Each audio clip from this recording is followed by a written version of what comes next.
কিবা চৰকাৰে একো পইচাটো নাপায়, একো কিবা সহায় নাপায়, এনেকুৱা কৰিছিলোঁ মানে নিউজত দেখাইছিলোঁ।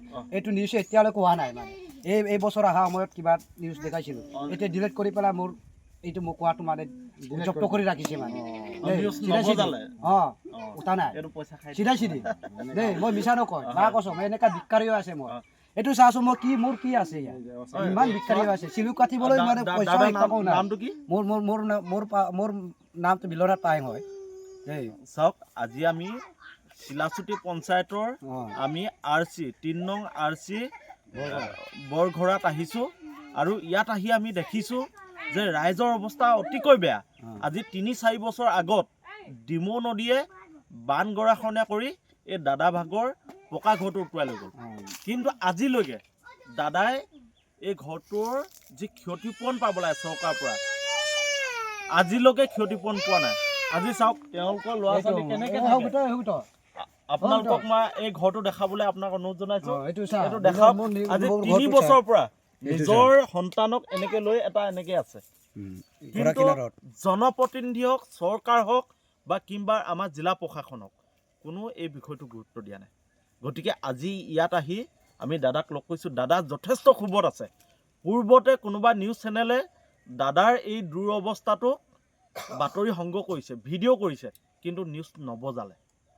আজিও দাদাই যি চৰকাৰী সাহায্য পাব লাগে এই সাহায্যৰ পৰা বঞ্চিত হৈ আছে। গতিকে আমি অনুৰোধ জনাইছোঁ যে চিলাচুটি পঞ্চায়তত আহক।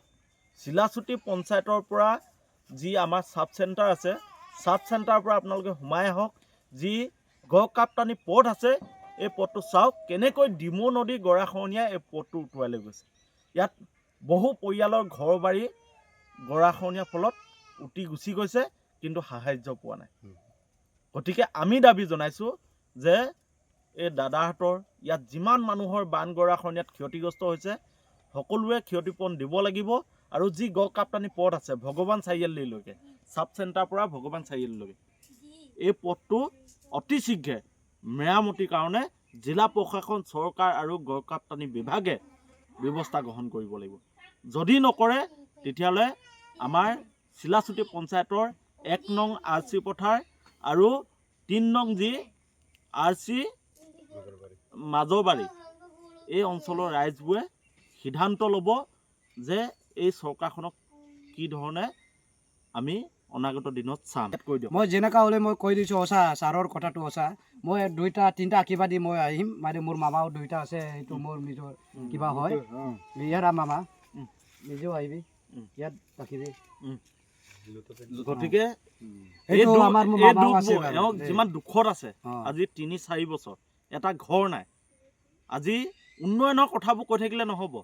আজি মানুহে বান গৰাখহনীয়াত ক্ষতিগ্ৰস্ত হোৱাৰ পিছত আজি এটা ভাল ঘৰত থাকিব পাইছে নাই সেই কথাটো আমি ভাবিব লাগিব। আজি এজন আমাৰ অসমৰ ভূমিপুত্ৰ মিচিং মানুহ, কোনো মিয়া মুছলমান নহয়, বান গৰাখহনীয়াত আজি নিজৰ ঘৰ বাৰী হেৰুৱাই সৰ্বশ্ৰান্ত হৈছে। গতিকে এই কথাবোৰ উপলব্ধি কোনে কৰিব? আমাৰ পূৰ্বতে জোনাই সমষ্টি আছিল, আমাৰ বিধায়ক ডাঙৰীয়া ভুৱন পেগু। আমাৰ ভুৱন পেগু ডাঙৰীয়াই আজিলৈকে কিয় নিজৰ সমষ্টি মানুহক কিয় আজিলৈকে গুৰুত্ব দিয়া নাই? কি অৱস্থাত আছে কিয় এবাৰো খবৰ লোৱা নাই? গতিকে এই প্ৰশ্ন আমি কৰিছোঁ, ইয়াৰ সমাধান আমাক লাগিব।